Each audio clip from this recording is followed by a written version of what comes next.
Capitaine Fataya Aboudia, conservateur adjoint des eaux et forêts. C'est vraiment un choix profond pour la gestion durable des ressources naturelles. Vous savez, ce sont des êtres vivants qui n'ont pas de bouche pour se défendre.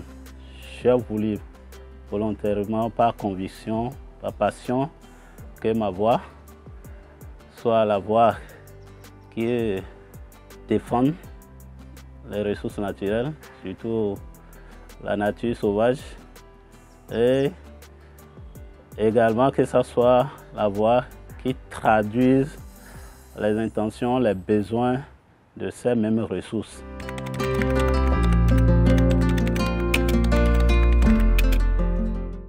Pour moi, c'est une histoire. C'est presque un héritage. Je suis né, j'ai vu mon papa dans la conservation. Il n'est pas un intellectuel, c'est un agriculteur. Mais la production, la conservation, l'élevage non conventionnel, il était déjà dedans. Je crois que ce truc a commencé chez moi véritablement à l'âge de 12-14 ans. Où un jour, les villageois allaient pour une chasse à la battue traditionnelle. C'est un truc traditionnel coutumier que les gens font chez moi. Je me suis mis dans le groupe, je les ai suivis très jeunes. Arrivés dans la brousse très tôt, ils ont fait les feux. Il y a un chasseur qui a tué un jeune Guy Banaché. À la sortie, j'ai vu l'animal par terre. Je me suis rapproché, j'ai touché, j'ai soulevé l'animal, ça n'allait pas. Je dis, c'est quoi? Pourquoi vous l'avez tué? C'était beau. Les deux flancs avec les traits blancs, ça brillait. J'avais pitié, je voulais pleurer même. Il y a un frère plus âgé que moi qui m'a retiré de côté. Ils se sont réunis, ils ont dit, plus jamais lui là, il ne va plus nous accompagner à la chasse. On est rentré. C'est de là que j'ai commencé par prendre un peu le goût. Il y a les forestiers qui venaient comme chef poste au village. Mon papa fut le délégué du village. S'il a attrapé les gens, il va faire la répression. Je sais là, avec mon petit français du cours primaire, a fait la tradition. Là, j'ai commencé par comprendre un peu l'utilité des choses, l'intérêt qu'il fallait porter à ces ressources naturelles qui sont les animaux sauvages, les arbres, surtout les animaux sauvages, parce que les animaux domestiques, les gens arrivent à les défendre. Il fallait une bouche bien indiquée, une personne bien formée pour travailler dans ce sens. Voilà ce qui m'a poussé très tôt, de façon naturelle, à aimer la nature.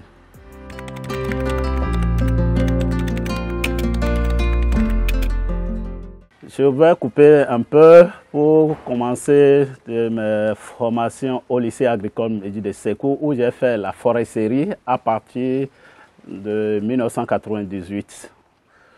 Voir mes aptitudes et ma passion pour la conservation de la nature, j'ai choisi de faire la foresterie à l'école. Par la suite, j'ai fait mes stages au niveau de l'ONAB et au niveau de PRF, projet de restauration des forêts à Basila, qui s'occupait de la forêt classée de Basila et des Monts Koufé. Et j'ai fait mes soutenances là. Après ça, j'ai gagné un stage au niveau de la faculté de l'agronomie et de la foresterie à Fuzhou, en Chine. J'ai passé 6 mois avec eux. Je suis rentré avec une autre technologie de conservation.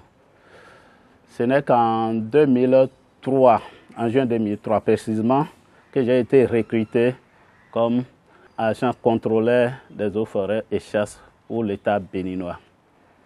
En son temps, en janvier 2004, j'ai été envoyé en stage de nomadisation au niveau du parc Pendiari et du parc W. Après les stages, j'ai été réaffecté dans les communes de Karimama et Malanville comme technicien spécialisé en foresterie, où j'ai exercé d'octobre 2004 à octobre 2009. J'ai été réaffecté au niveau de l'administration générale des eaux et forêts dans un contexte de conservation un peu plus élargi. Je peux dire, pendant les 5 ans à Karimama Malanville, j'ai travaillé étroitement avec le PAC W. J'ai conduit les éco-gardes, les gardes forestiers d'antan, en patrouille pour des opérations de dénombrement.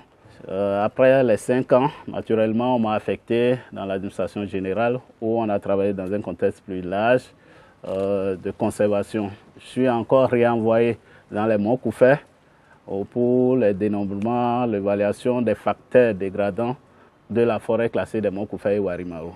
J'ai fait 5 ans. En 2018, j'ai été envoyé au camp pour le cours officier. À la sortie, j'ai été réaffecté en janvier 2020 dans le PAC W.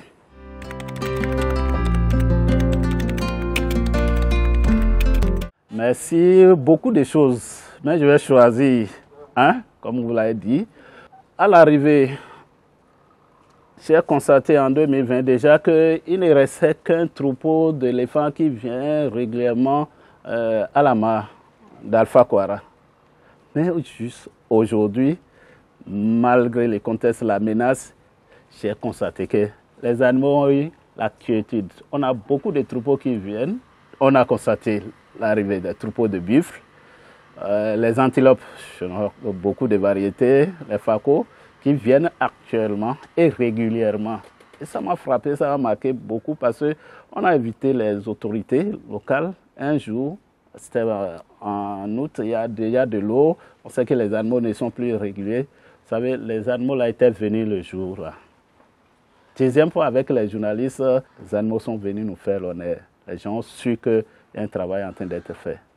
Voilà particulièrement ce qui fait ma fierté aujourd'hui.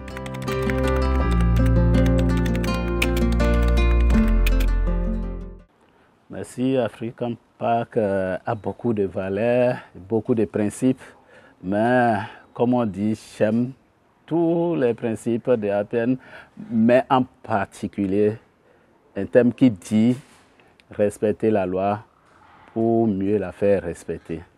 C'est le point central pour réussir la conservation, pour préserver les parcs. C'est-à-dire, nous qui sommes leaders, nous qui sommes conservateurs, nous qui sommes agents, on doit d'abord respecter, on doit être un prototype, on doit être un exemple que les gens vont voir. Et si on les dit d'aller dans ce sens, ils vont comprendre, ils vont aller aisément.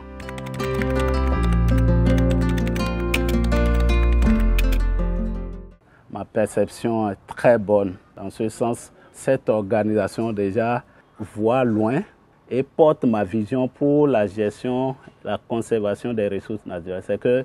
C'est de travailler en symbiose. La nature est unique. On doit travailler en réseau pour préserver cette nature, pour le bien de tous. On doit évoluer à l'avenir. Les leaders qui sont encore plus bien placés. Le travail, c'est qu'on ait une réglementation internationale pour que on parle désormais le même langage. On conserve avec les mêmes principes.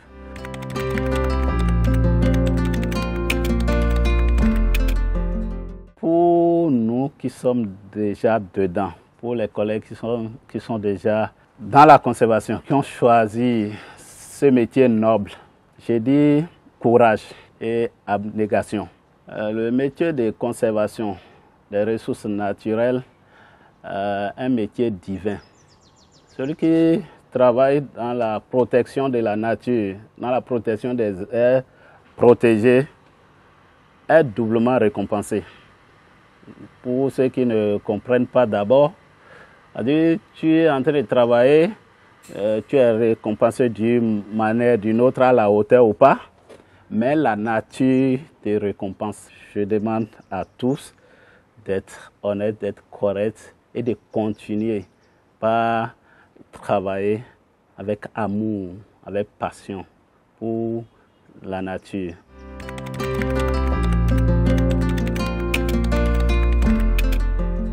Pour ceux qui ne sont pas encore décidés à protéger, à travailler pour la conservation, nous les appelons à écouter, à observer ce qui se passe autour d'eux, ce qui se passe autour de nous par rapport à la nature.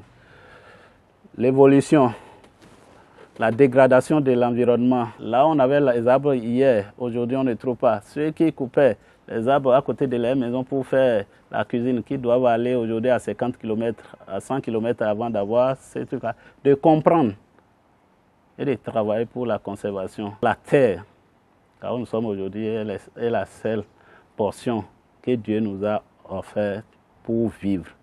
Il n'y a pas une autre vie ailleurs. On ne peut pas détruire ici et sauter en l'air pour aller vivre. C'est ici qu'on doit vivre. On doit gérer de telle sorte que nos enfants puissent vivre dans un bon environnement comme nos parents nous avaient laissé.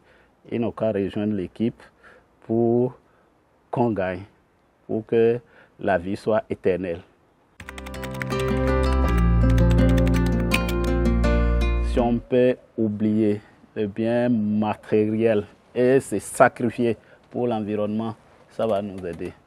On n'a que ce monde pour vivre, cette planète pour vivre. Si on détruit, on n'a pas où aller. Le jour que les derniers arbres vont tomber, tous les hommes vont finir. Le jour que les derniers animaux vont partir, c'est que nous tous, on est partis. Conserver un animal, un arbre sauvage a plus de valeur, je peux dire à 1000 fois de valeur que de le tuer pour le vendre. Si on a une antilope, on a les troupeaux d'éléphants, que les touristes nous-mêmes, voilà moi ma passion. Je ne suis jamais fatigué d'aller regarder. Chaque fois qu'on regarde, on ne prélève rien dedans, c'est intact. Mais le jour qu'on abat, ça c'est fini à partir de ce jour.